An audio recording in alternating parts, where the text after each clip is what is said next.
বোৱাৰীও আজিতো এইবোৰ কি বনালিও ৰাতিপুৱা খাবই নোৱাৰিলোঁ। পেটৰ ভোক মোৰ পেটতে থাকিলে। কিয় মা, ইমান ধুনীয়াকৈ ফ্ৰাইড ৰাইচ বনাইছিলোঁ, আমাৰ এখেতেও খাই বহুত ভাল পালে।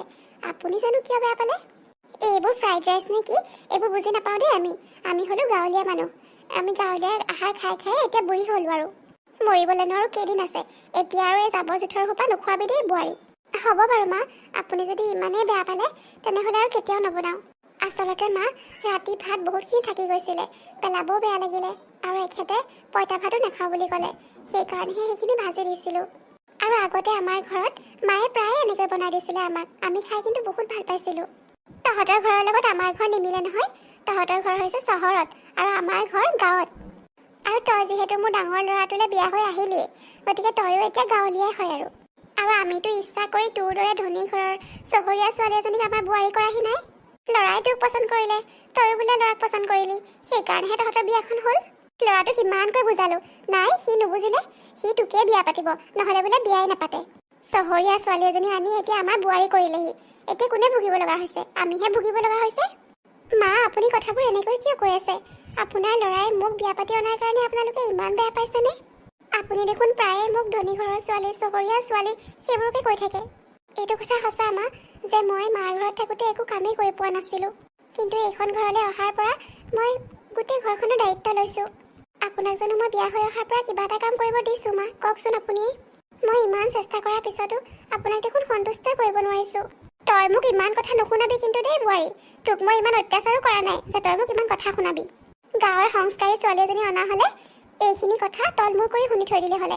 আমিও যেতিয়া বিয়া হৈ আহিছিলোঁ কিমান যে কথা শুনিছিলোঁ শাহুৰ পৰা, কিন্তু এটা মাতো উচ্চাৰণ কৰা নাছিলোঁ মুখেৰে। মা, মইতো আপোনাক একো বেয়াকৈ কোৱা নাই। মই মোৰ মনৰ ভাৱখিনিহে প্ৰকাশ কৰিছোঁ। আৰু আপুনি যিহেতু নয়নৰ মাক হয়, গতিকে মোৰো মা, আৰু নিজৰ মাকৰ আগত মনৰ কথাখিনি ক'বলৈ জানো কিবা চিন্তা কৰিব লাগে? এই থহে বোৱাৰী, তই কিন্তু বৰ ভালকৈ নাটক কৰিব পাৰ দেই।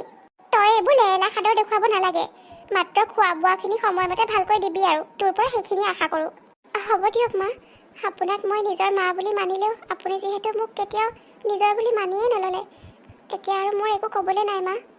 আপুনি চিন্তা কৰিব নালাগে। আপুনি যেনেকৈ খাই ভাল পায় মই তেনেকৈয়ে বনাবলৈ চেষ্টা কৰিম বাৰু। পূৰ্ণিমা, মই ওলালোঁ। আজিও এটা ইণ্টাৰভিউ আছে, প্ৰে কৰিবা যাতে আজি মোৰ এই ইণ্টাৰভিউটোত মোৰ চিলেকশ্যন হৈ যায়। অঁ নয়ন, তুমি ওলালা? ভালকৈ দিবা ইণ্টাৰভিউ। ঐ ডাঙৰ পোনা, তোৰ ঘৈণীয়েৰক অলপ বুজাবিচোন। শাহুৱেকৰ লগত কেনেকৈ ব্যৱহাৰ কৰিব লাগে সেইখিনিও ভালকৈ নাজানে। কিয়, কি হ'ল মা? পূৰ্ণিমা, কিবা হ'ল নেকি? তাই মোৰ মুখে মুখে তৰ্ক কৰে। একো হোৱা নাই নয়ন, তুমি এইবোৰলৈ চিন্তা কৰিব নালাগে। আজি তোমাৰ কাৰণে এটা বিশেষ দিন। বহুত দিনৰ পৰা তুমি এইটো ইণ্টাৰভিউৰ কাৰণে প্ৰিপেৰেশ্যন কৰি আছিলা, গতিকে ভাল মন এটা লৈ ইণ্টাৰভিউলৈ যোৱা। কিন্তু পূৰ্ণিমা, মায়ে যে এনেকৈ কৈছে। শুনা পূৰ্ণিমা, তোমাক মই আগতেও কৈছোঁ যে মোৰ মা দেউতাক মই বহুত বেছি সন্মান কৰোঁ। গতিকে তোমাৰ পৰাও মই এইখিনিয়ে আশা কৰোঁ পূৰ্ণিমা, তুমিও যাতে মোৰ মা দেউতাক কেতিয়াও একো কষ্ট নিদিয়া। মা দেউতাহঁত আমাতকৈ বহুত ডাঙৰ হয়, গতিকে তেওঁলোকে আমাক কিবা এটা ক'বই পাৰে। তুমি কিন্তু মুখে মুখে উত্তৰ নিদিবা প্লিজ। এতিয়া মই যাওঁ, মোৰ দেৰিয়ে হৈছে। শুনিলি নহয় বোৱাৰী, তই যিমানে চেষ্টা কৰ, মোৰ ল'ৰাক তই তোৰ হাতৰ মুঠিত কৰিব কেতিয়াও নোৱাৰ। মা, মই তেনেকুৱা একো চেষ্টাও কৰা নাই। মিছাতে আপুনি ভুল বুজি নাথাকিব। আৰু মই এতিয়া কিবা এটা ক'লে মই মুখে মুখে তৰ্ক কৰাহে হ'ব, গতিকে মই ইয়াৰ পৰা যোৱাই ভাল। যা যা, তোৰ লগত মুখ চুপতি মাৰি থাকিবলৈ মোৰো সময় নাই। ডাঙৰ পোনাটোৱে যে কি কাম কৰিলে আৰু। চাকৰি বাকৰি এটা হোৱাই নাই এতিয়ালৈকে, এতিয়া এইজনীক আনি ঘৰৰ বোৱাৰী কৰিলেহি। যি হ'ল হ'ল আৰু, এইজনীৰ পৰা একো আশাই নকৰোঁ মই। পিছে আমাৰ সৰুটোৰ কথাহে ভালকৈ চিন্তা কৰিব লাগিব। ভগৱানৰ কৃপাত তাৰ কেইদিনমান আগতে চৰকাৰী চাকৰি এটাও হ'ল। এতিয়া তাৰ কাৰণেহে সোনকালে ছোৱালীজনী চাব লাগে, নহ'লে সিও ডাঙৰ পোনাৰ দৰেই নিজে পচন্দ কৰি কোনোবা এজনী উঠাই আনিব। ডাঙৰ পোনাই যিটো ভুল কৰিলে সেইটো মই সৰু পোনাক কৰিবলৈ কেতিয়াও নিদিওঁ। তাৰ কাৰণে মই গাঁৱলীয়া সংস্কাৰী ছোৱালী এজনীহে চাম। গাঁৱলীয়া দুখীয়া ঘৰৰ ছোৱালীবোৰে ভাল, সংস্কাৰ ভালকৈ বুজি পায়। আৰু এইবোৰ চহৰৰ ছোৱালীয়ে কি বুজিব সংস্কাৰ কি? কি হ'ল পূৰ্ণিমা, এনেকৈ মনটো মাৰি আছা যে? নাই নয়ন, একোৱেই হোৱা নাই। কোৱাচোন, তোমাৰ ইণ্টাৰভিউ কেনেকুৱা হ'ল? মোটামুটি ঠিকেই হৈছে বাৰু, কিন্তু সকলোবোৰ ইণ্টাৰভিউটো ভালেই হয় মোৰ, পিছত চিলেকশ্যনহে নহয়। এইবাৰ হ'ব নয়ন, তুমি ইমান চিন্তা নকৰিবা। নাই পূৰ্ণিমা, তুমি মোৰ লগত থাকিলে মোৰ আৰু কিহৰ চিন্তা? পিছে মোৰ পূৰ্ণিমাৰ যোনজনীৰ আজি মুখখন এনেকৈ বেজাৰ কিয় হৈ আছে? মই কৈছোঁ নহয় নয়ন, একো হোৱা নাই মোৰ। তুমি ক'লেই হ'বনে? তোমাক মই বহুত বছৰৰ পৰা চিনি পাওঁ। তোমাৰ মুখত সেই মৰম লগা হাঁহিটো সদায় থাকে, আৰু তোমাৰ সেই হাঁহিটোৱেই প্ৰথমৰ পৰাই মোক তোমাৰ প্ৰতি আকৃষ্ট কৰিছিল। মোক কোৱাচোন পূৰ্ণিমা, তুমি কিবা অসুবিধা পাইছা নেকি? নাই নয়ন, মোৰ ঘৰলৈ বৰ মনত পৰিছে অ'। মালে, দেউতালে বহুত বেছি মনত পৰিছে। অঁ সেইটো কথা। তেনেহ'লে ব'লা কাইলৈ ঘৰৰ পৰা ফুৰি আহিবাগে। নাই নয়ন, তোমাৰ মায়ে নিদিয়ে। মই সুধিছিলোঁ নহয়, তেওঁ যাবলৈ মনা কৰিছে। আজি তুমি মাক মোৰ মা বুলি ক'লা যে, সদায়তো এনেকৈ নোকোৱা। কি কৰিম কোৱাচোন নয়ন, এইখন ঘৰৰ সকলোৰে মন জয় কৰিবলৈ মই বহুত চেষ্টা কৰিছোঁ, কিন্তু নোৱাৰিছোঁ, বিশেষকৈ মাৰ। সঁচাকৈ কৈছোঁ নয়ন, মই তেখেতক নিজৰ মাৰ দৰেই ভাবোঁ, কিন্তু তেখেতৰ মতে মোৰ এইবোৰ অভিনয় হয়। আজিও তেখেতে মোক বহুত কথাই শুনালে। মোৰ সেইকাৰণে মনটো বৰ ভাল লাগি থকা নাই। তোমাকো নকওঁ বুলিয়ে ভাবিছিলোঁ, কিন্তু তুমি বাৰে বাৰে সুধি থকাৰ কাৰণেহে ক'ব লগা হ'ল। পূৰ্ণিমা, তুমি চাগে গম নোপোৱাকৈ কিবা ভুল কৰিলা, নহ'লে মায়ে এনেই কথা নুশুনাই নহয়। অঁ নয়ন, তুমি ঠিকেই কৈছা, মই ভুল কৰিলোঁ। মোৰ ভুলটো কি জানানে? মই এখন চহৰৰ ধনী ঘৰত জন্ম হ'লোঁ, আৰু সেইটোৱেই মোৰ দোষ। কথাই কথাই মায়ে মোক অকল এইটোৱেই কথা শুনায়। দুখ নকৰিবা পূৰ্ণিমা, মা অলপ এনেকুৱায়ো, মনত কথা ৰাখিব নোৱাৰে, কিন্তু তেওঁৰ অন্তৰখন ইমান বেয়া নহয়। নাজানো আৰু নয়ন, কেতিয়া তেওঁ মোক বুজি পাব। তেওঁ মোক যিটোৱে কয় মই আখৰে আখৰে পালন কৰোঁ। বিয়াৰ পিছতে এদিন মই নাইটি পিন্ধিছিলোঁ, সেইকাৰণে তেওঁ বেয়া পাইছিলে, আৰু সেইদিনাখনৰ পৰা মই নাইটি কেতিয়াও পিন্ধা নাই। তেওঁ যি খাই ভাল পায় মই সেয়াকে বনাবলৈ চেষ্টা কৰোঁ। গোটেই ঘৰখনৰ সকলোবোৰ কাম মই অকলে কৰোঁ। তথাপিও মই মোৰ কষ্ট হৈছে বুলি কোনো দিনে অভিযোগ কৰা নাই। বৰঞ্চ এইখিনি মোৰ দায়িত্ব হয় বুলি মই হাঁহি হাঁহি সকলোবোৰ দায়িত্ব পালন কৰি গৈছোঁ। তথাপিও জানো কিহত মোৰ ক্ৰুটি থাকি গৈছে নয়ন, মই একো বুজিব পৰা নাই। দুখ নকৰিবা পূৰ্ণিমা, আৰু আই এম চৰি। আজি ৰাতিপুৱা ময়ো তোমাক অলপ বেয়াকৈয়ে কৈছিলোঁ। আচলতে সেইটো সময়ত মই বহুত বেছি টেনশ্যনত আছিলোঁ, সেইকাৰণেহে তেনেকৈ ক'লোঁ। একো নাই নয়ন, মই সেইটো কথাত তোমাক অলপো বেয়া পোৱা নাই। ওলোটা তুমি যদি তেওঁৰ সন্মুখত মোৰ হৈ কথা কোৱা, তেতিয়াহে মোৰ বেয়া লাগিব। তেনেকুৱা হ'লে মায়ে বাৰু মনত কম দুখ পাবনে? যিটো ল'ৰাক জন্ম দি ইমান ডাঙৰ কৰিলে, সেইটো ল'ৰাই যদি ঘৈণীয়েকৰ হৈ মাকৰ আগত কথা কয়, মাকৰ কিমান বেয়া লাগিব বাৰু। পূৰ্ণিমাও, তুমি কথাবোৰ ইমান ধুনীয়াকৈ বুজি পোৱা। সঁচাকৈ তুমি এইখন ঘৰৰ লখিমী বোৱাৰী। মাহঁতেহে আচলতে এতিয়ালৈকে তোমাক বুজিবই পৰা নাই, কিন্তু সেইটো দিনো সোনকালে আহিব পূৰ্ণিমা, বিশ্বাস ৰাখা। নিবি, অ' সৰুপোনা, আজি তোৰ লগত অলপ কথা আছে। কি কথা মা? সোনকালে কোৱাচোন, মোৰ অফিচলৈ দেৰিয়ে হৈছে। এই ৰচোন ৰ সৰুপোনা, এদিন অফিচলৈ দেৰিকৈ গ'লে একো নহয়। সৰু পোনা, ভগৱানৰ কৃপাত তোৰ চাকৰিটো হ'ল, আৰু আমাৰ ডাঙৰ পোনাও বিয়া বাৰু পাতি আজৰিয়ে হ'ল। এতিয়া তোৰ বিয়াখনো হৈ গ'লে আমাৰ চিন্তা শেষ হ'ব আৰু। বিয়া? মা, দেউতা, মই আচলতে বিয়া বাৰুৰ কথা এতিয়ালৈকে একো চিন্তাই কৰা নাই। তইনো চিন্তা কৰিবলৈ কিটো আছে ইয়াত? সময় হৈছে বিয়া পাতিবই লাগিব। আৰু সৰুপোনাও, তোৰ কাৰণে কিন্তু ছোৱালী আমিহে পচন্দ কৰিম। আৰে মা, আগতে ভাইটিকটো সুধি লওক, ভাইটিয়ে কাৰোবাক পচন্দো কৰি থ'ব পাৰে। বোৱাৰীও, এইটো ভুল আৰু মই কেতিয়াও নকৰোঁ। ডাঙৰ পোনাই নিজৰ পচন্দ মতেই তোমাক বিয়া পাতি আনিছিলে। এতিয়া তোমাৰ মতি গতিবোৰ দেখিছোঁ নহয়। ঘৰলৈ নতুন বোৱাৰী আহিলে বোলে লগতে লক্ষীও আহে, কিন্তু ক'তা, আমাৰ ঘৰত দেখোন তেনেকুৱা একোৱেই হোৱা নাই। ওলোটা তুমি অহাৰ পৰা আৰু আমাৰ অভাৱ অনাটনবোৰ বাঢ়িছেহে। ডাঙৰ পোনাৰো এতিয়ালৈকে চাকৰি বাকৰি একোৱেই হোৱা নাই। তোমাৰ ঠাইত বেলেগ ছোৱালীজনী অনা হ'লে চাগে ইমান দিনে তাই চাকৰিও হৈ গ'ল হ'লে। মা, এইবোৰ কি কৈ আছা তুমি? কিবা এটা কোৱাৰ আগত বাৰু অলপ চিন্তা কৰি চোৱানে তুমি? ডাঙৰ পোনা, আজি তই মোক এনেকৈ কৈ দিলি?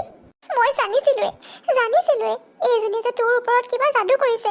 তহঁত দুয়োটাকে আমি এনেকুৱা সংস্কাৰ দি ডাঙৰ কৰা নাছিলো যে মাক দেউতাকৰ মুখে মুখে কথা ক'ব পাৰিবি।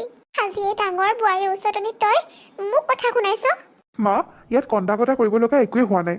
মা, পূৰ্ণিমাই তোমালোকক নিজৰ মা দেউতাৰ দৰে সন্মান কৰে। তোমালোকেও তাইক নিজৰ ছোৱালীৰ দৰে ভাবিব নোৱাৰানে বাৰু? প্লিজ নয়ন, মোৰ কাৰণে তোমাৰ মা দেউতাক তুমি এনেকৈ ক'ব নালাগে। বাহ বোৱাৰী বাহ, তোৰ এক্টিং কিন্তু মানিব লাগিব। পূৰ্ণিমাই একো এক্টিং কৰা নাই মা, তাইক এনেকৈ কথা নক'বা। প্লিজ নয়ন প্লিজ, তোমাক মই বাৰে বাৰে কৈ আছোঁ, তুমি আৰু একো নক'বা এতিয়া। তোমাক মোৰে শপত দিছোঁ, মই লোকৰ ঘৰৰ পৰা অহা ছোৱালী, তোমালোকৰ আপোন কেতিয়াও হ'ব নোৱাৰিম। গতিকে এইখন ঘৰৰ গুৰুত্বপূৰ্ণ আলোচনাবোৰত মই নথকাই ভাল হ'ব। ৰ'বা পূৰ্ণিমা, ক'লৈ যোৱা? তুমি এতিয়া লোকৰ ঘৰৰ হৈ থকা নাই, এইখন ঘৰৰ তুমি ডাঙৰ বোৱাৰী। দেখিলেনে আপুনি? ডাঙৰ বোৱাৰীয়ে মোক কিমান কথা শুনাই থৈ গ'ল, আপুনিতো মাত এটাও নামাতিলে। কিনো ক'ম মই কোৱাচোন? তোমালোকৰ মাইকী মানুহৰ কাজিয়াত মইনো কি ক'ম বাৰু? আপুনি একোৱে ক'ব নোৱাৰে। হ'ব দিয়ক, একো ক'ব নালাগে আপুনি। সৰুপোনাও, দেখিলি নহয় তোৰ মাৰৰ কি বিলৈ হৈছে। তই কিন্তু এনেকুৱা ভুল কেতিয়াও নকৰিবি। তোক মই কৈছোঁ নহয়, তোৰ কাৰণে ছোৱালী মই পচন্দ কৰিম। চহৰৰ ধনী ঘৰৰ ছোৱালী আৰু কেতিয়াও নানো এখন ঘৰৰ বোৱাৰী কৰি। তোৰ কাৰণে মই গাঁৱলীয়া সহজ সৰল ছোৱালী এজনী চাম। তোৰ বাৰু কিবা আপত্তি আছে নেকি? মই জানো তোৰ একো আপত্তি নাই, তই মাৰৰ কথা কেতিয়াও নেপেলাও, হয়নে নহয়? কচোন ক সৰুপোনা। হ'বচোন মা, ইমান কন্দা কটা নকৰিবা প্লিজ। ঠিক আছে বাৰু, তুমি যাকে পচন্দ কৰা মই তাইকে বিয়া পাতিম। মই জানিছিলোৱে সৰুপোনা, জানিছিলোৱে তই যে মোৰ কথা কেতিয়াও নেপেলাও। বৰ্ণালী মাজনীও মই মোৰ সৰু বোৱাৰীৰ ৰূপত যেনেকৈ এজনী ছোৱালী কল্পনা কৰিছিলো তুমি ঠিক তেনেকুৱাই। ভগৱানে একেবাৰে মিলাই দিছে আৰু মোৰ মনটো এতিয়াহে ভাল লাগিছে। বিয়নীও আপোনালোকৰ ছোৱালীক আমাৰ পচন্দ হৈছে।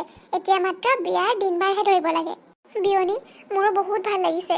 মই কেতিয়াও ভবাই নাছিলো যে আমাৰ দৰে দুখীয়া মানুহৰ ঘৰলৈও এনেকুৱা এজন চৰকাৰী চাকৰি কৰা ল'ৰাৰ বিয়াৰ প্ৰস্তাৱ আহিব। পিছে এটা কথা নহয়, আপোনাৰ বাৰু আমাৰ ছোৱালী পচন্দ হৈছে বুজিলো, কিন্তু আপোনাৰ ল'ৰা মানে নিবিড়কোতো এবাৰ সুধি চাওক। তাক সুধিব লগা আৰু একোৱেই নাই অ' বিয়নী। সি আগতেই কৈ থৈছে মই যাকেই পচন্দ কৰোঁ সি তাইকে বিয়া পাতিব। তথাপিও আপুনি যেতিয়া কৈছে আপোনাৰ সন্মুখতে মই তাক সুধি দিওঁ ৰ'ব। সৰুপোনা ক আকৌ তোৰ বৰ্ণালীক কেনেকুৱা লাগিছে?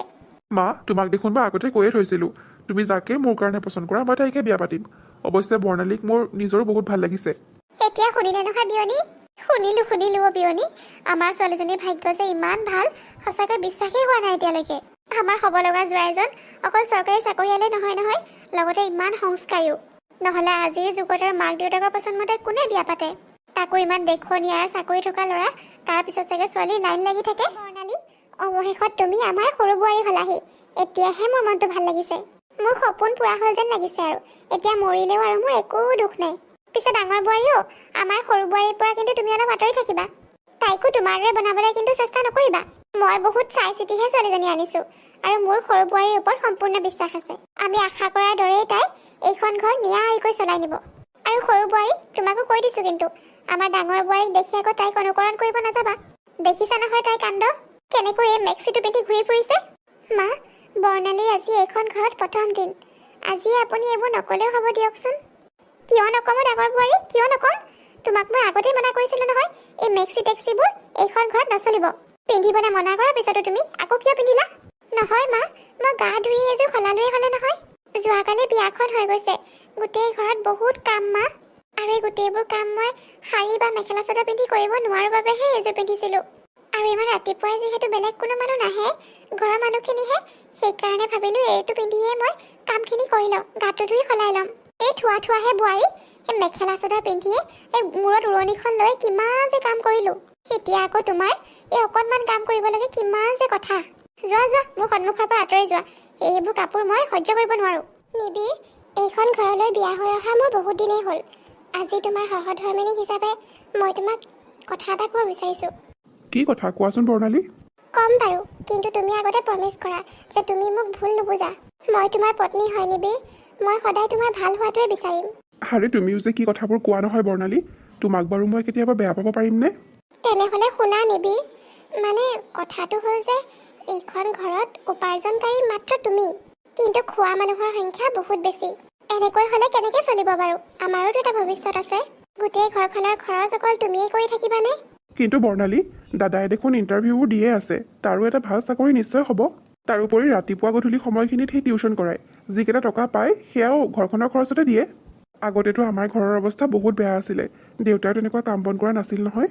দাদাই মেট্ৰিক পাছ কৰাৰ পিছৰ পৰাই গোটেই ঘৰখনৰ দায়িত্ব লৈছিলে। ৰাতিপুৱাৰ পৰা ৰাতিলৈকে বহুতকেইটা টিউশ্যন কৰাইছিলে দাদাই, তেনেকৈ গোটেই ঘৰখন চলাই আছিলে। তাৰ মাজতে নিজেও পঢ়া শুনা কৰিছিলে, কিন্তু মোৰ পঢ়া শুনাত অকণমানো কষ্ট হ'ব দিয়া নাছিলে।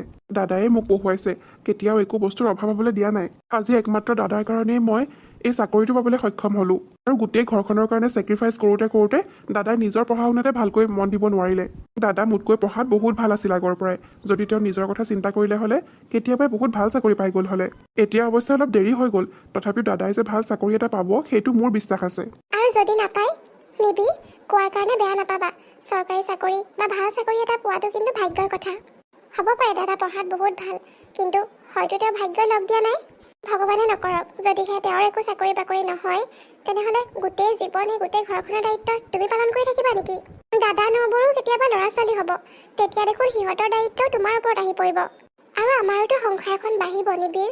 মই কেতিয়াও নিবিচাৰোঁ যে মই আগত যিখিনি কষ্ট সহ্য কৰি আহিছোঁ, মোৰ ল'ৰা ছোৱালীও পঢ়াৰ ক্ষেত্ৰত বা যিকোনো ক্ষেত্ৰত কিবা কম্প্ৰমাইজ কৰিব লগা হয়। মই মোৰ ল'ৰা ছোৱালীক সকলো সুখ দিব বিচাৰোঁ নিবিড়।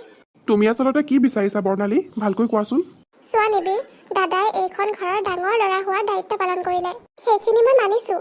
আৰু তোমাকো পঢ়ুৱালে, আৰু তোমাৰ লগতো ইমান খৰচ কৰিব লগা হোৱা নাই। তুমিতো চৰকাৰী স্কুল কলেজ সেইবোৰত পঢ়িয়ে এইখিনিলৈকে আগবাঢ়ি আহিলা। আৰু চাকৰি পোৱাৰ পিছৰ পৰাই তুমিওতো এখন ঘৰৰ কাৰণে বহুত কিবা কিবি কৰিলা। ঘৰখন ঠিক কৰিলা, কিমান বস্তু বাহিনী ল'লা। এতিয়া হ'ল আৰু দাদাই এখন ঘৰৰ কাৰণে যিমান কৰিলে তুমিও সিমানেই কৰিলা বা তাতকৈ বহুত বেছিয়ে কৰিলা। কিন্তু গোটেই জীৱন এনেকৈ আনৰ কথা চিন্তা কৰি থাকিলে নহ'ব নহয়। মই আমাৰ ভৱিষ্যতৰ কথা চিন্তা কৰিহে কৈছোঁ নিবিৰ, তুমি কথাবোৰ এবাৰ ভালকৈ চিন্তা কৰি চাবা। দাদা নবৌ যেতিয়ালৈকে এইখন ঘৰত থাকিব তেতিয়ালৈকে তেওঁলোকে বুজিয়েই নাপাব যে অভাৱ কি হয়। যিহেতু তোমাৰ ইনকামৰ টকাৰে তেওঁলোক ভালকৈয়ে চলি আছে, ভালকৈ খাই বৈ থাকিব পাৰিছে। সেইকাৰণেই চাগে দাদাই ইমান গুৰুত্ব দিয়া নাই নিজৰ চাকৰিৰ ক্ষেত্ৰত। দাদা আৰু নবৌ যদি বেলেগ হৈ যায় তেতিয়া চাবাচোন দাদাইও কথাবোৰ গুৰুত্ব সহকাৰে ল'ব। তেতিয়া চাবাচোন দাদাই ভাল চাকৰি এটা নিশ্চয় পাব। মই সকলোৰে ভালৰ কথা চিন্তা কৰিছোঁ নিবিৰ, মই একো বেয়া চিন্তা কৰা নাই। বুজিছোঁ বৰ্ণালী, তুমি সঁচাকৈয়ে ভাল কথাই চিন্তা কৰিছা। হয়তো তুমি যেনেকৈ ভাবিছা সেইটোৱে ঠিক। দাদাই চাগে নিজৰ চাকৰিৰ ক্ষেত্ৰত ইমান গুৰুত্ব দিয়া নাই, নহ'লে দাদাৰ নিচিনা টেলেণ্টেড ল'ৰা এটাই এতিয়ালৈকে চাকৰি নোপোৱাৰ কোনো প্ৰশ্নই নুঠে। মইতো সেইটোৱে কৈ আছোঁ নিবিৰ, তুমি মা দেউতাক কোৱা দাদা নবৌক যাতে বেলেগ কৰি দিয়ে। ঠিক আছে বৰ্ণালী, মই সোনকালেই মা দেউতাক কথাটো ক'ম। মই জানিছিলোঁৱেই নিবিৰে যে মোৰ কথা কেতিয়াও পেলাব নোৱাৰে। দাদা নবৌ এইখন ঘৰৰ পৰা ওলাই গ'লে বহুত শান্তি পাম আৰু লাহেকৈ মা দেউতাকো তেওঁলোকৰ লগত থাকিবলৈ পঠাই দিব পাৰিম। আৰু যদিহে মা দেউতা যাবলৈ মন নকৰে তেনেহ'লে নিবিৰক লৈ মই চহৰলৈকে গুচি যাম। নিবিৰৰ চৰকাৰী চাকৰিও আছে, আমি একো কথা চিন্তা কৰিব নালাগে। চহৰত গৈ ধুনীয়াকৈ ঘৰ বনাই আমি ভালকৈ থাকিব পাৰিম। কিমান যে আৰাম হ'ব, গাঁৱত আৰু কিমান থাকিম, জন্মৰ পৰাই দেখোন গাঁৱতে আছোঁ। ভগৱানে মোক সুযোগ দিছে, এজন চৰকাৰী চাকৰিয়ালৰ লগত মোৰ বিয়া হৈছে। মোৰ জীৱনটো উন্নত কৰাৰ এইটোৱে ভাল সুযোগ। সৰু বোৱাৰী, তোমাৰ মুখখন দেখিলেই মোৰ মনটো ভাল লাগি যায়। এতিয়াহে কিবা ঘৰখন ঘৰ ঘৰ লগা হৈছে। মা দেউতা ক'ত আছে? তোমালোকৰ লগত মোৰ এটা কথা আছিলে। কি কথা কচোন সৰুপোনা? দেউতাৰে পথাৰলৈ গৈছে, আহোঁতে অলপ দেৰিয়ে হ'ব। মা মই কথা এটা ভাবিছোঁ, যিটো কৰিলে মানে আমাৰ সকলোৰে কাৰণে বহুত ভাল হ'ব। কি কথা ভাবিছ কচোন বাৰু? মানে মা, আমাৰ এই ঘৰখনটো আৰু বৰ বেছি ডাঙৰ নহয়। দাদাৰো নিজৰ সংসাৰ আছে, এতিয়া মোৰো নিজৰ সংসাৰ এখন হ'ল। গতিকে এই সৰু ঘৰখনতে আমি সকলোবোৰ একেলগে থাকিবলৈ অলপ অসুবিধা পাইছোঁ। তাৰমানে সৰুপোনা, তই ঘৰখন অলপ ডাঙৰ কৰাৰ কথা চিন্তা কৰিছ নেকি? কৰ, ইয়াত আমাক সুধিবলৈনো কি আছে? আমাৰো কি আপত্তি থাকিব? ঘৰখন অলপ আহল বহল ধুনীয়া হ'লে আমাৰো ভাল লাগিব। নহয় মা, ঘৰখন ডাঙৰ কৰিবলৈ বহুত টকাৰ প্ৰয়োজন হ'ব নহয়। এখেত চাকৰিত সোমোৱানো কিমান দিন হৈছে, এতিয়াও ইমান টকা পইচা গোট খোৱা নাই নহয়। আৰু ক'ৰ পৰানো গোট খাব? গোটেই ঘৰখনৰ খৰচ দেখোন এখেতেই কৰে। আমি মানে বেলেগ এটা কথাহে চিন্তা কৰিছোঁ, মানে দাদা আৰু নবৌ দেখোন এতিয়া বেলেগকৈ থাকিব পাৰে। এইটো কথা কোৱাৰ কাৰণে কিন্তু আপোনালোকে আমাক ভুল নুবুজিব। আমি সকলোৰে ভালৰ কথা চিন্তা কৰিহে এইটো কথা কৈছোঁ। দাদাৰ ওপৰত যেতিয়া এখন সংসাৰৰ দায়িত্ব আহি পৰিব তেতিয়া নিশ্চয় তেওঁ চাকৰিৰ কাৰণে আৰু ভালকৈ ইণ্টাৰভিউবোৰ দিব। সৰু বোৱাৰীও, তুমি ভাল কথাই চিন্তা কৰিছা বাৰু। কিন্তু দুটা ল'ৰাই আমাৰ বহুত মৰমৰ হয়। এনেকৈ যে দুয়োটা ল'ৰা ইমান সোনকালে বেলেগ বেলেগ হ'ব সেইটো ভবা নাছিলোঁ। পিছে কিনো ক'ম আৰু, তোমালোকেওতো সকলোৰে ভালৰ কাৰণেই চিন্তা কৰিছা। ডাঙৰ বোৱাৰীও, সৰু পোনা আৰু সৰু বোৱাৰীয়ে ভাল কথাই চিন্তা কৰিছে। তুমি আৰু ডাঙৰ পোনাই এতিয়া বেলেগকৈ থাকিবলৈ লোৱাটোৱে ভাল হ'ব। আৰু গোটেই ঘৰখনৰ দায়িত্ব সৰু পোনাই আৰু কিমান দিন টানিব। মা, আপুনিও এনেকৈ কৈ দিলে অন্ততঃ এখেতৰ চাকৰি এটা হৈ লওক। আৰু মা, এখেত বাৰু এইখন ঘৰৰ পৰা ওলাই গৈ কেনেকৈ থাকিব? আপোনালোকৰ পৰা দূৰত কেনেকৈ থাকিব পাৰিব? এইখন ঘৰৰ পৰা আমাক ওলাই যাব কৈছে বুলি শুনিলে এখেতৰ সন্তৰখন ভাঙি যাব। মা নবৌ, ইমান আৱেগিক হোৱাৰ প্ৰয়োজন নাই, গোটেই পৃথিৱীখন এনেকৈয়ে চলি আছে। আপুনিয়ে কওকচোন নবৌ, দাদাই যদি ইনকাম কৰিলে হ'লে আৰু গোটেই ঘৰখন চলালে হ'লে আপুনি জানো সহ্য কৰিব পাৰিলে হ'লে? তাৰোপৰি আমাৰ সকলোৰে ভৱিষ্যতৰ কথা আছে, এনেকৈ চলিলে নহ'ব নহয়। আপুনি আৰু দাদাই চাগে ভাবিছিলে গোটেই জীৱনটো এনেকৈ এখেতৰ ইনকামতে চলি যাব বুলি। হ'ব বৰ্ণালী, হ'ব, আৰু একো নক'বা। হ'ব পাৰে আমাৰ এখেতৰ বা মোৰ কোনো উপাৰ্জন নাই, কিন্তু সেইকাৰণেই যে আমাৰ কোনো আত্মসন্মান নাই তেনেকুৱাও নহয়। তোমালোকে চিন্তা কৰিব নালাগে, আমি সোনকালে এইখন ঘৰৰ পৰা গুচি যাম। নবৌ, আপুনি আৰু ভালহে পাব লাগে। আপোনাৰ দেউতাৰ ঘৰখন ইমান ধনী, দাদাক লৈ গৈ দেখোন আপুনি সেইখন ঘৰতে থাকিব পাৰে। তুমি ঠিকেই কৈছা বৰ্ণালী, মোৰ মা দেউতাৰ ইমানখিনি সামৰ্থ্য আছে যে গোটেই জীৱন আমাক ভালকৈ ৰাখিব পাৰিব। কিন্তু যিখন ঘৰৰ পৰা মোক বিয়া দি উলিয়াই পঠাইছে সেইখন ঘৰ আৰু এতিয়া মোৰ নিজৰ হৈ থকা নাই। এইখন ঘৰকে মই নিজৰ বুলি আঁকোৱালি লৈছিলোঁ ইমান বছৰে, কিন্তু আজিহে বুজি পালোঁ সেইখন ঘৰ কেতিয়াও আমাৰ নাছিলে। আমি গুচি যাম ইয়াৰ পৰা। ভগৱানে যেনেকৈ ৰাখে তেনেকৈয়ে থাকিম। তথাপিও তোমালোকৰ ওপৰত বোজা হৈ আৰু কেতিয়াও নাথাকোঁ।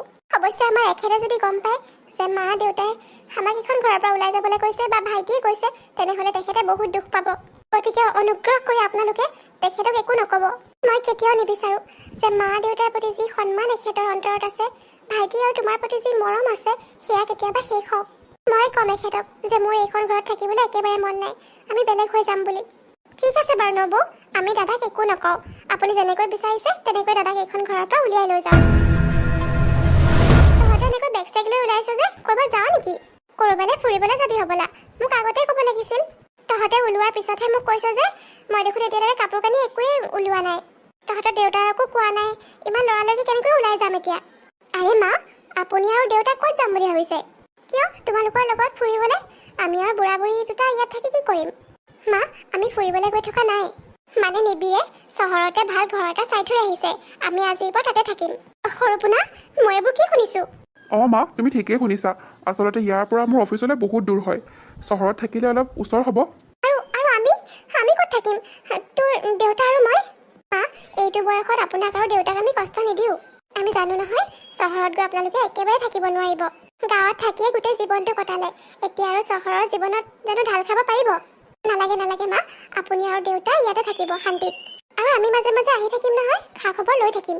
সৰু বোৱাৰী, তোমাক মই কিমান আশা কৰি বিয়া কৰাই আনিছিলো এইখন ঘৰলৈ, আৰু আজি তুমি আমাক এনেকৈ কৈ দিছা। সেইটো বয়সত আমি বাৰু এইখন ঘৰত অকলশৰে কেনেকৈ থাকিম? আমাৰ এতিয়া বয়স হৈছে, এখেতৰ বেমাৰ নুগুচাই হৈছে, ইটো সিটো লাগিয়ে থাকে। আৰু মোৰো গাটো বৰ ঠিক নহয়।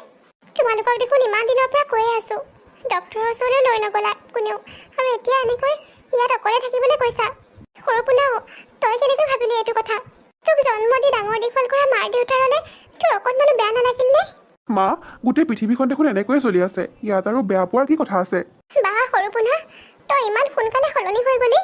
যিটো ল'ৰাই মোৰ কথা মতে উঠা বহা কৰিছিলি, সকলো কাম কৰিছিলি, আৰু সেই ল'ৰাটোৱে আজি এনেকৈ কথা ক'ব পৰা হলি। আৰু সৰু বোৱাৰী, তোমাক এইখন ঘৰলৈ মই পচন্দ কৰি বোৱাৰী কৰি আনিছিলো। কিমান আশা কৰিছিলো, কিমান সপোন দেখিছিলো, আৰু তুমি এনেকুৱা কৰিবা বুলি যে কেতিয়াও ভবা নাছিলো। তাতকৈ মোৰ ডাঙৰ বোৱাৰী বহুত ভাল আছিল, কিন্তু মই তেতিয়া তাইৰ মূল্য বুজি নাপালো। চহৰৰ ধনী ঘৰৰ ছোৱালী হোৱাৰ পিছতো তাইৰ অকণমানো অহংকাৰ নাছিল। গোটেই ঘৰখনৰ কাম হাঁহি হাঁহি কৰিছিল। এইখন ঘৰকে তাই নিজৰ ঘৰ বুলি মানি লৈছিল, আৰু মোক আৰু দেউতাৰক নিজৰ মাক দেউতাকৰ দৰে মৰম কৰিছিল। আৰু মই তাইক কিমান কথা শুনাইছিলো। তাইৰ দৰে এজনী অমায়িক ছোৱালীৰ অন্তৰত মই বহুত কষ্ট দিছিলো, আৰু সেইকাৰণে চাগে ভগৱানে আজি মোক এইটো দিন দেখুৱাইছে। গাঁৱৰ এজনী সহজ সৰল ছোৱালী বুলি ভাবি তোমাক মই এইখন ঘৰৰ সৰু বোৱাৰী কৰি আনিছিলো। মোৰ সঁচাকৈয়ে বহুত ডাঙৰ ভুল হৈ গ'ল। তোমালোকৰ কথা শুনি মই মোৰ ডাঙৰ ল'ৰা আৰু বোৱাৰীকো সেইখন ঘৰৰ পৰা উলিয়াই দিলো। তাহাঁত দুটা এতিয়া কেনেকৈ আছে মই সেয়াও খবৰ লোৱা নাই। মা, এনেকৈ কন্দা কটা কৰি থাকি একো লাভ নাই। আমি অলৰেডি যাবলৈ ওলালোৱেই। আৰু কিনো অকলশৰীয়া? গাঁৱত মানুহ অকলশৰীয়া হয় নেকি? ওচৰে পাজৰে ইমানবোৰ ঘৰ আছে।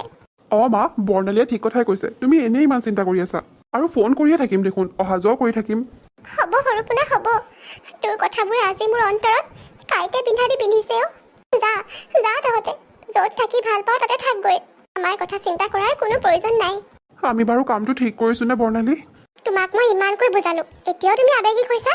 এনেকৈ আৱেগিক হৈ থাকিলে জীৱন নচলিব। জীৱনত যদি উন্নতি কৰিব মন আছে, তেনেহ'লে মই যেনেকৈ কৈছো তেনেকৈ চলা। ব'লা এতিয়া যাওঁ, মায়েও ক'লে নহয় যাবলৈ। এতিয়া ৰৈ থকাৰ কোনো প্ৰয়োজন নাই, ব'লা ব'লা। পূৰ্ণিমা, পূৰ্ণিমা, বহুত ডাঙৰ গুড নিউজ এটা দিবলৈ আছে তোমাক। মোৰ চিলেকশ্যন হৈ গ'ল পূৰ্ণিমা। কাইলৈৰ পৰা জইন কৰিব লাগিব। মই যে কেতিয়াও ভবা নাছিলো যে মই ইমান ডাঙৰ চাকৰি এটা পাম। মইতো ভাঙিয়ে পৰিছিলো, কিন্তু তুমি মোৰ সাহস হৈ সদায় মোৰ লগত আছিলা। Thank you Purnima, thank you so' much. আজি তোমাৰ কাৰণে, একমাত্ৰ তোমাৰ কাৰণে এয়া সম্ভৱ হৈছে। তুমি সঁচাই কৈছা নয়ন, তোমাৰ চাকৰি হ'ল? মোৰ বহুত ভাল লাগিছে নয়ন, বহুত বেছি। মই জানো পূৰ্ণিমা, মোৰ এই সুখত আটাইতকৈ বেছি সুখী তুমি হ'বা। কাৰণ তুমি সদায় কেৱল মোৰ কথা চিন্তা কৰি আহিছা। তুমি নিজতকৈ আগতে মোৰ কথা চিন্তা কৰা। মোৰ মনটো যাতে কেতিয়াও নাভাঙক, তুমি সেইটো বিচাৰা। আৰু শুনা পূৰ্ণিমা, যেতিয়া তোমাক মা আৰু ভাইটিহঁতে সেইখন ঘৰৰ পৰা ওলাই যোৱাৰ কথা কৈছিল, তেতিয়া মই বাহিৰৰ পৰা সকলো কথা শুনি আছিলোঁ। কিন্তু সেইটো কথা শুনিলে মোৰ বেয়া লাগিব কাৰণে তুমি কৈছিলা যে তোমাৰ সেইখন ঘৰত থাকিবলৈ মন নাই। সেইখন ঘৰৰ পৰা ওলাই অহাৰ কথা কৈছিলা, য'ত মোৰ নিজৰ মা দেউতা আৰু ভাইটিয়ে মোৰ কথা চিন্তা নকৰিলে তুমি মোৰ কাৰণে ইমান চিন্তা কৰিলা। সঁচাকৈয়ে তোমাৰ দৰে এজনী মৰমীয়াল পত্নী পাই মই পৃথিৱীৰ সকলো সুখ পাই গ'লোঁ। পৃথিৱীত একমাত্ৰ তুমিয়ে মোৰ আপোন, এইটো কথা মই ভালকৈ বুজি পাই গ'লোঁ। নয়ন, যি হৈ গ'ল সেইবোৰ কথা বাদ দিয়া এতিয়া। তোমাৰ চাকৰিটো হৈছে, ইয়াতকৈ ভাল খবৰ আৰু একো হ'ব নোৱাৰে। নয়ন, ব'লা নহ'লে আজি ঘৰৰ পৰা আহোঁগৈ এপাক। মা দেউতাই তোমাৰ চাকৰিটো হোৱা বুলি জানিলে বহুত ভাল পাব নহয়।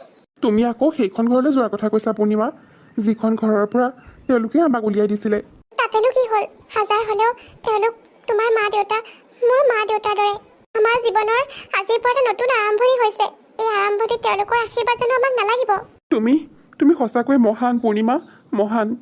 ব'লা তেনেহ'লে, ব'লা মা দেউতাক এবাৰ চাই আহোঁগৈ। আৰু মোৰ মৰমৰ ভাইটিটো, যাক মই ইমান মৰমত ডাঙৰ কৰিছিলোঁ, তাকো এবাৰ চাই আহোঁগৈ। ব'লা সোনকালে, দেৰি কৰি থাকিব নালাগে আৰু। মোক ক্ষমা কৰি দিয়ক আপুনি আজি ইমান কষ্ট পাই আছে। আমি ইমান কষ্টত অকলশৰে থাকিব লগা হৈছে। এয়া একমাত্ৰ মোৰ কাৰণে হৈছে। ইমান দিনৰ পৰা আপুনি বিচনাৰ পৰা উঠিবই পৰা নাই। কিন্তু সৰু ল'ৰাটোৱে আৰু বোৱাৰীয়ে এবাৰো খবৰ এটা লোৱা নাই। তাহাঁতক মই ফোন কৰিও কৈছিলোঁ, কিন্তু নাই, সিহঁতে গুৰুত্বই নিদিলে। কিন্তু মোৰ ডাঙৰ ল'ৰা আৰু ডাঙৰ বোৱাৰী হোৱা হ'লে কিমান কি যে কৰিলে হ'লে। মোৰ লখিমীৰ দৰে ডাঙৰ বোৱাৰীজনীক মই চিনি নাপালোঁ। এতিয়া বাৰু কোনখন মুখেৰে মই সিহঁতৰ ওচৰলৈ যাওঁ? মই সঁচাকৈ বহুত ডাঙৰ ভুল কৰিলোঁ। মই পাপ কৰিলোঁ। ভগৱানে চাগে আমাৰ ভাগ্যত এয়াই লিখি থৈছিল। তুমি দুখ নকৰিবা। আৰু মোৰ চাগে আৰু বেছি সময় নাই। মোৰ তোমাৰ কাৰণে চিন্তা হৈছে। মই মৰাৰ পিছত এইখন ঘৰত তুমি একেবাৰে অকলশৰীয়া হৈ পৰিবা।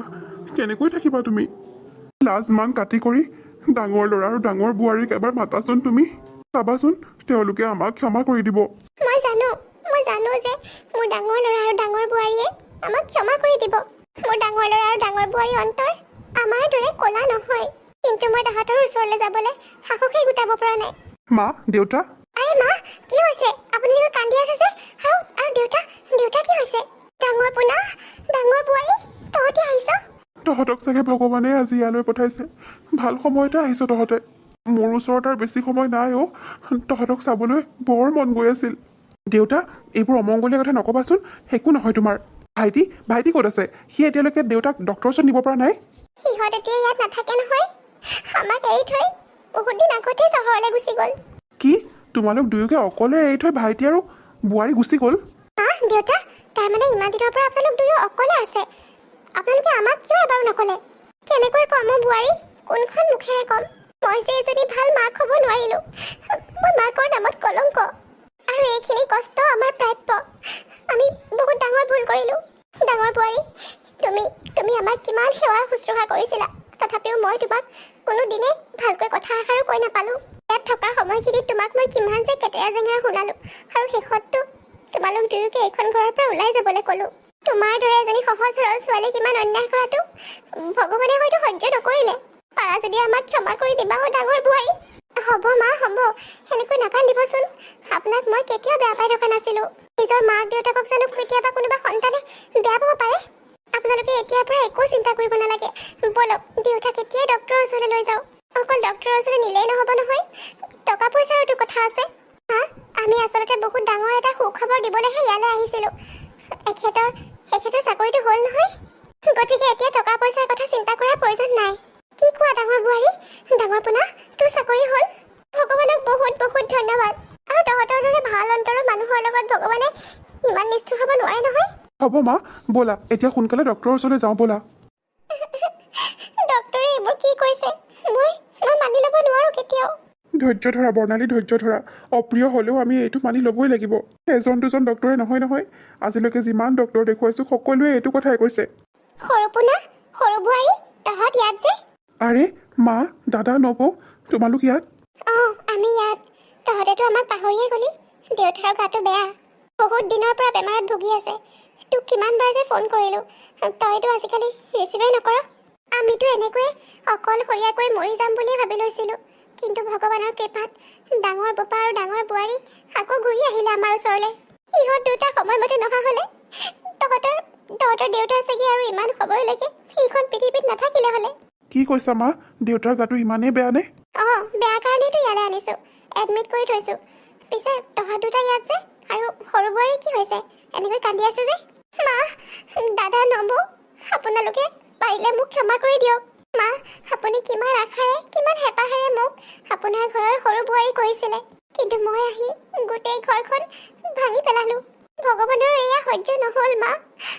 মই কৰা পাপৰ উচিত শাস্তি মোক ভগৱানে দিছে। নবৌ, আপোনালোকে জানেনে ডক্টৰে কি কৈছে মোক? মই কোনোদিনে মা হ'ব নোৱাৰিম। এগৰাকী মাতৃৰ বুকুৰ পৰা মই সন্তান কাঢ়ি লৈ আহিছিলোঁ নহয়। এতিয়া মই কেতিয়াও মাতৃত্বৰ সুখ অনুভৱ কৰিব নোৱাৰিম। আপোনালোকে বাৰু মোক ক্ষমা কৰি দিব পাৰিবনে?